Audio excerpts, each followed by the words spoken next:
One Piece has been my favorite story for as long as I can remember, and I genuinely believe that One Piece is more than just a kids shonen series, but rather an all-time great work of fiction. And I know countless One Piece readers feel the same. Many One Piece fans consider it to not only be the greatest manga of all time, but the greatest story ever told. But across this 1100 chapter epic, there is one and only one issue in One Piece that has been an absolute constant since the beginning of the story. Oda repeatedly crafts masterful, tragic death scenes, only to then reveal later on that they never actually occurred. This is the single repeating flaw in an otherwise brilliant work. And with the reveal that even Saul's death scene was false, it's time to break down in depth why this is such a problem for a series as otherwise phenomenally well written as One Piece. Because while many may sweep this under the rug as not a big deal, well, that's perfectly fine if you just consider One Piece to be a fun kids manga like Fairy Tail. You're free to enjoy your own subjective preferences, but if you believe, as I and many other fans do, that One Piece is something more, a genuinely all-time great work, the greatest modern-day epic, then we need to evaluate it under actual literary standards and address its biggest weakness. In this video, I'll be breaking down the fundamental issue with One Piece's false death scenes, and most notably with Saul's survival, as well as addressing every single argument that readers use to defend Saul's survival, namely that character deaths are unnecessary, that Oda planted an out with Ice time capsule, that the rest of Robin's backstory is still really sad, that thematically Saul being alive is fitting, that Saul may be very important to the plot, that Robin deserves to be happy, that the emotion of the reunion scene justifies Saul surviving, and finally, that all that matters is Robin thought that Saul died. We will be breaking down why none of these arguments hold up, one by one. But first, I've got an unbeatable deal for Surfshark VPN for you all this holiday season. Right now, Surfshark is offering my viewers a subscription for less than $3 a month. That's right, while most VPNs cost $13 to $15 a month, Surfshark VPN, the sponsor for this video, is currently allowing my viewers to use Surfshark for less than $3 a month. This is an unbeatable price for this holiday season only, but if you get Surfshark right now, you can keep that pricing of less than $3 a month for over 2 years if you want. And using my link, you get an extra 4 months free. And on top of all that, you get a 30-day money-back guarantee, so you can try Surfshark out essentially for free. And in case you don't know what a VPN is, VPNs are what pretty much everyone is using when they go online nowadays. Normally, when you're online, you are locked to your regional location, but with VPNs, you can change your location online to anywhere you want on the planet. You can stream football for free by switching locations. You can play in game servers in Asia. You can even get access to anime that's streaming for free only on Netflix in Japan. So if you're not using a VPN, you're seriously missing out. And if you are using a VPN, then you should stop wasting so much money and instead switch to Surfshark, which is basically free for up to 2 years with this holiday deal. So get your Surfshark deal today for less than $3 a month. Just go to surfshark.com/Morge for 4 extra months free at this unbeatable price, with a 30-day money-back guarantee. Link in the description below, or just scan the QR code. So the first thing we need to establish is what the actual issue is with characters like Pell, Pound, Saul, and so on surviving, because this is a very important distinction that I need to make. The issue is not fake-out deaths. Fake-out deaths are actually extremely common in stories, particularly action-adventure stories. Having a fake-out death where a character seemingly faces something fatal and is then revealed to have survived is not inherently bad. It's really not a big deal. It can kill suspense if it's done too often, much like The Boy Who Cried Wolf, as we'll stop believing the author, but it's not bad writing on its own. If done well and in moderation, it can keep readers on their toes. However, a false death scene is very, very different. These are scenes where an author writes a full, elaborate, dramatic, emotional death scene, a tragic, seemingly final send-off for a character, filled with tears and heart-wrenching last words and poetic messaging and maybe even a few flashbacks, in order to make the reader cry because we are being made to believe that something really bad and permanent is happening, only for it to later be revealed that the author was just faking it. To illustrate the difference between simple fake-out deaths and false death scenes, some simple examples of basic fake-out deaths are Frankie thinking that his family died from the Buster call for a moment, or when Pagaya got hit with God's judgment. In these moments, it seemed like a character or characters had been killed off, but they turned out to have miraculously survived. But in these cases, Oda does not really try and milk much emotion out of them. The moments serve for a brief shock with maybe a bit of reaction from other characters, but Oda doesn't attempt to turn these into some long, drawn-out, heart-wrenching scenes. The purpose of these fake-out deaths is just to add some tension to the story by establishing the idea that characters could die even if Oda doesn't actually go through with it. Again, most action-adventure writers do throw stuff like this into their stories. While Oda does arguably use these excessively, that's a separate discussion. The focus of this video is not quick fake-out deaths like these, which are fair in moderation, but rather false death scenes, which are pretty much never acceptable, and no serious respected writers do these. A classic One Piece example of a false death scene would be Pell's death. Pell's scene was an entire chapter dedicated to selling the reader on the notion that this character is sacrificing himself for the sake of Alabasta. Every bit of dramatic juice is squeezed out of this moment. We are taken through the flashbacks, the final words, the tearful goodbyes. Oda is doing everything he can to impart a sense of finality to the moment. It's one giant tribute to this character because we are saying farewell to him, and it's meant to make you cry because permanent goodbyes are profoundly sad. And it's all a lie. It's a cheap trick. It's abusing the use of death in storytelling to squeeze out a certain emotional reaction from the reader. Comparing Igaram, for instance, to Pell is the difference between a generic fake-out death with limited fanfare versus a false death scene which is all about eliciting powerful emotions from the reader. And there is no serious work of literature, film, or manga that does dragged-out false death scenes the way that One Piece does. The closest example I can maybe think of is Gandalf in the Lord of the Rings movies, but the films had to faithfully adapt the events of the books. And if you've read the books, you would know that they're written more as detached, almost historical texts than anything else. So the scene of Gandalf's death in the original books is narrated in a much more detached manner rather than as a drawn-out tearjerker scene. I've seen some people say that One Piece's false death scenes are Mickey Mouse writing, and that's actually extremely unfair because even Disney doesn't do what One Piece does. When Disney kills off Mufasa, he's dead. When Disney kills off Bambi's mom, she's dead. Even children's stories are well aware of what it means to use death in storytelling and how that is not something to toy with.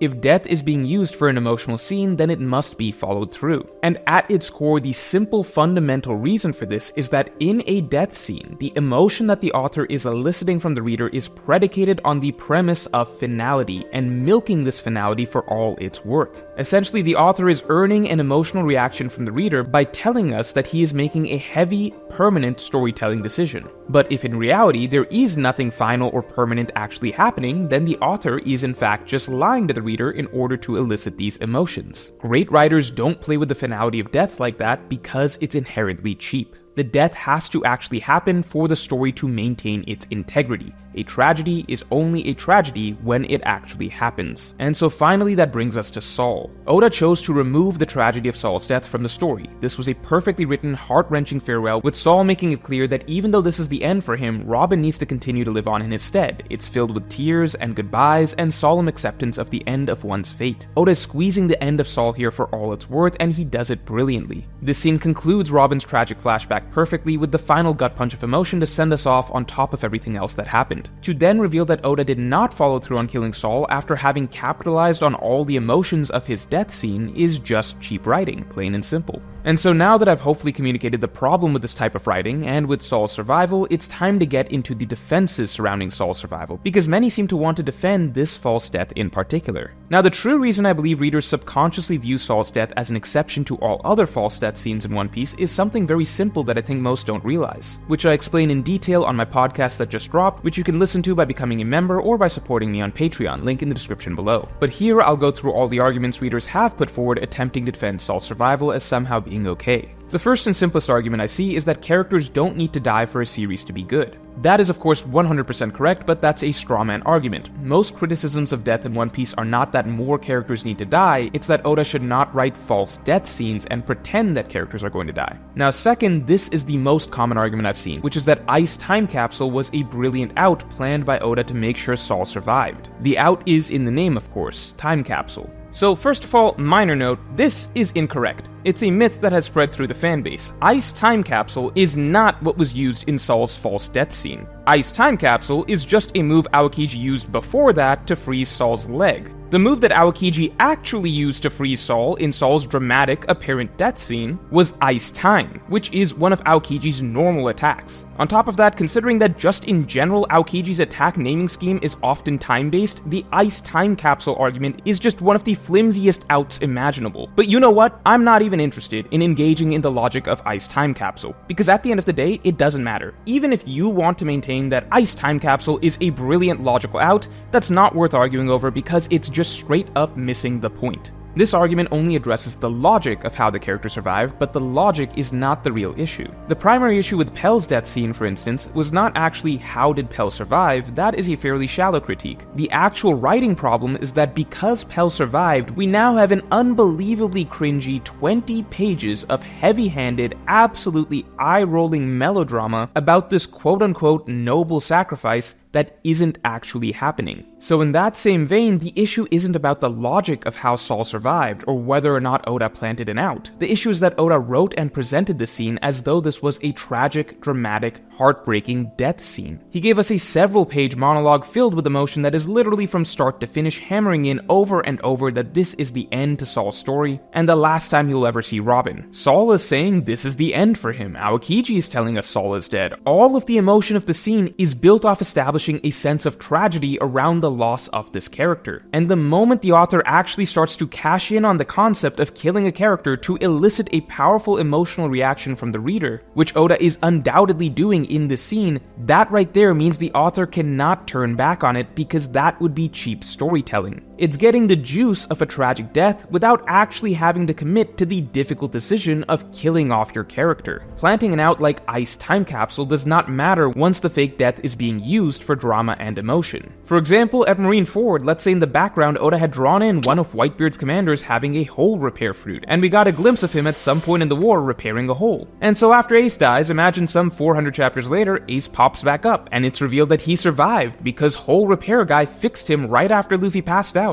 Like, yeah, technically Oda planted that out, the perfect ability user to save Ace. Oda technically planted a logical reason that Ace could have survived, but I think all sane readers would immediately view this as absolutely terrible writing, because the issue is not the logistics. The issue is that Oda used Ace's death as a major emotional moment, an absolutely profound and heartbreaking tragedy, and it's a tragedy precisely because the character is actually dying. I think every single reader would agree that Ace's death scene is instantly garbage if he didn't actually die here, and this entire elaborate send-off is just some BS to squeeze out some quick emotions. It also must be understood that if one is arguing that planting an out, like Ice Time Capsule, is all that it takes for any false death scene to be excusable, then let me ask, why doesn't every single writer ever just do that? There would be literally no reason not to do it. As long as you always plant an out, you can write a heartbreaking, tearjerker, harrowing death scene, but still not have to actually kill any characters. And in fact, you then get to bring them back for a beautiful reunion later on. You get free, emotionally powerful, heartbreaking scenes without actually having to make any consequential writing decisions. You get to have your cake and eat it too. What's the catch? Is Oda the only author who cracked the code and realized that all you have to do is plant a little out, and then you can go full send on overly dramatic tearjerker death scenes and final goodbyes and the whole ringer and get all those juicy emotions and not have to commit to any of it?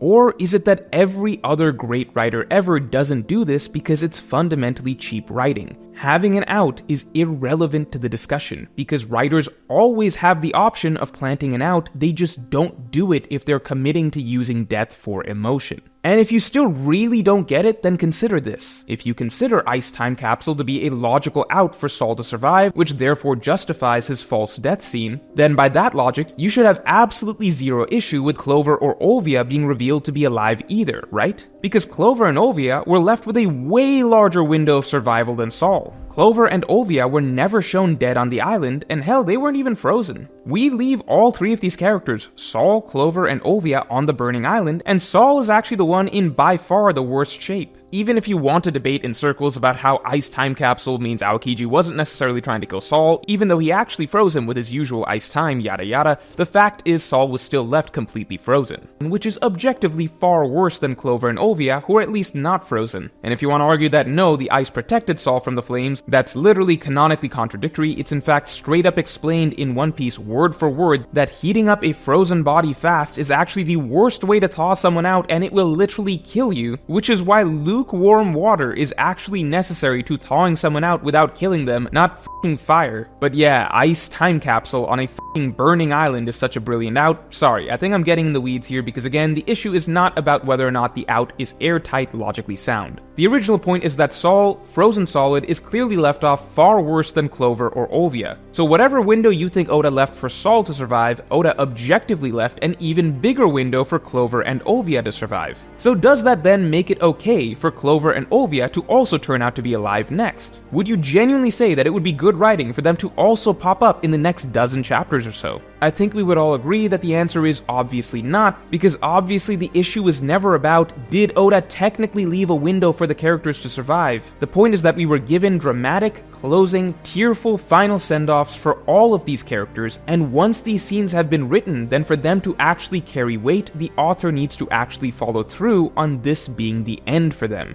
Now, the next common argument I see is that, well, at least as of what we know, Oda's not bringing back Clover and Olvia, they are actually dead, and therefore, as other bad stuff still happened in Robin's backstory, it's okay that Saul survived. And to this I would say that storytelling isn't math, it's a flow of emotions. Removing Saul's death isn't just numerically decreasing the number of tragedies in Robin's backstory by 1, it fundamentally changes the entire dramatic conclusion of her backstory. Just because logically Robin knew Clover longer than Saul, and Robin probably cared more about her mother than Saul, doesn't change the fact that the entire actual backstory is about Robin and Saul. Saul is the key figure of Robin's backstory just as Hiruluk was to Chopper's. This is the dynamic, Robin and Saul, that we follow for the majority of it. And that's precisely why the entire backstory concludes specifically with Robin and Saul's scene. Not Robin and Clover, not Robin and her mom. The climax to this series of tragedies that Robin experiences is losing Saul, because that is the dynamic that this whole story has been woven around. So for the finale of this entire backstory to be the one segment that is actually now completely neutered cannot be understated. The entire tragic sequence of events now concludes with a Pell scene rather than an actually profound death. But first, we've got a huge holiday deal for you. Every single One Piece Island travel poster ever is now back and available again in the Morge store, with a major holiday pack discount. You can pick any 4 posters you like from the entire collection and get all of them 50% off. And don't miss out on the new posters this December. You can now get the classic islands of Water 7, Enies Lobby, Marineford, and Ohara. We're even rolling out alternate versions of past islands like Thriller Bark, Wano, Onigashima, and more. And the best part is, if you're trying to catch up to the travel poster collection and there are just too many to choose from, you can even get the complete World of One Piece bundle, which is the entire original set of all 15 travel posters, all together discounted for the ultimate collection. So if you want to treat yourself this holiday season, or you're looking for the perfect gift for a One Piece fan you know, then hit the link in the description below and get the holiday discount posters today. I've also seen the argument that, well, Saul being alive and Robin getting to reunite with him is all okay because what about the themes? What about the thematic messaging? One Piece is a story about love and bonds and perseverance and all that, so don't the themes excuse Saul's survival? Well, no, because themes are not the only thing that matter in storytelling. They are literally only one component of storytelling. Every writing decision can't just be excused by themes. For example, friendship is a major theme in the Alabasta arc. If during the final battle of Alabasta, when Crocodile is laughing about blowing up the country, suddenly Luffy stopped and said, "Hey, you wanna be friends?" And Crocodile said, "You know what, sure, let's be friends," and then the conflict ends, that would obviously still be terrible writing despite it technically being consistent with the theme of friendship. In the same vein, false death scenes can't just be waved away with the excuse of themes. The issue of milking unearned emotions still remains. Along with themes, I've seen the argument that Saul coming back could be excusable because it may lead to important plot developments. However, by that logic, any character's death in any story can be undone, no matter how heartbreaking or tragic, so long as the author can think of something for them to do in the plot later.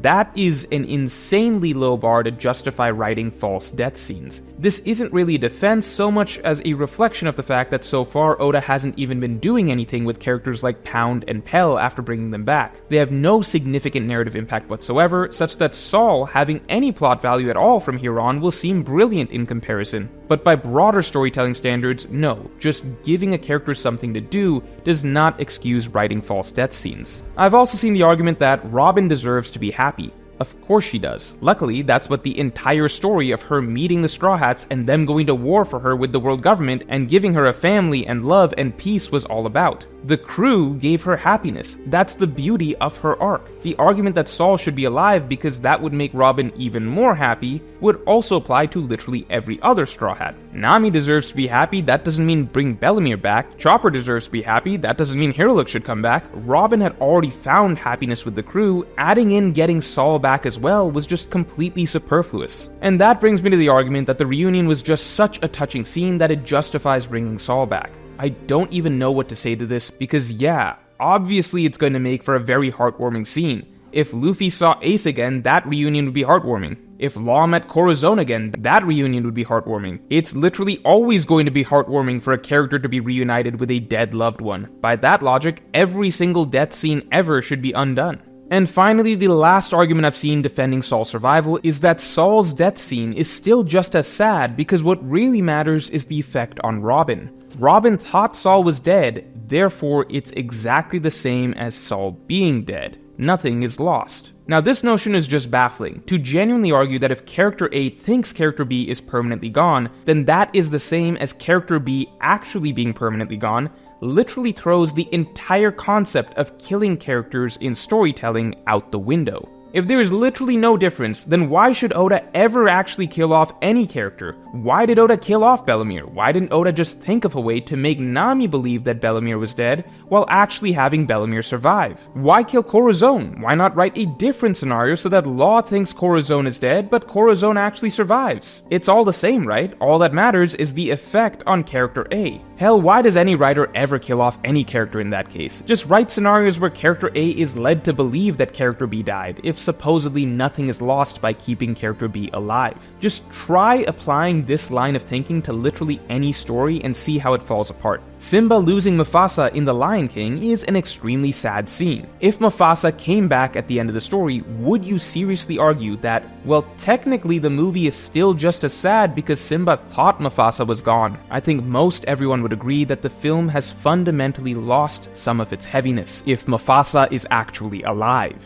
That is the weight that actual tragedy carries in storytelling. There is a world of difference between something being technically sad and actual tragedy. It's incredible that this even needs to be explained, but if character A thinking that character B is dead is genuinely just as sad as character B actually being dead, then guess what? There is no reason that any writer would ever actually kill character B. As such, to argue that this scene at the climax of Robin's flashback is not drastically neutered by Saul's survival just because Robin still thought he died just does not hold weight. So at the end of the day, this whole discussion isn't actually that complicated. False death scenes being milked for emotion should be a fairly non-controversial point of criticism. Saul's survival is just another example of One Piece's biggest recurring issue from the start of the series. That is not to say that this recurring issue ruins One Piece overall. One Piece has countless exceptional merits that far outweigh this one weakness. But the reality is that this seems like something we're going to continue dealing with all the way into the final saga. So let me know if you agree or disagree regarding Saul's survival in the comments below, and if you enjoyed this video, then definitely like and subscribe. And if you want to hear what I see as the true biggest reason that readers defend Saul's survival, you can listen to my podcast that just dropped by becoming a member or supporting me on Patreon. Link in the description below.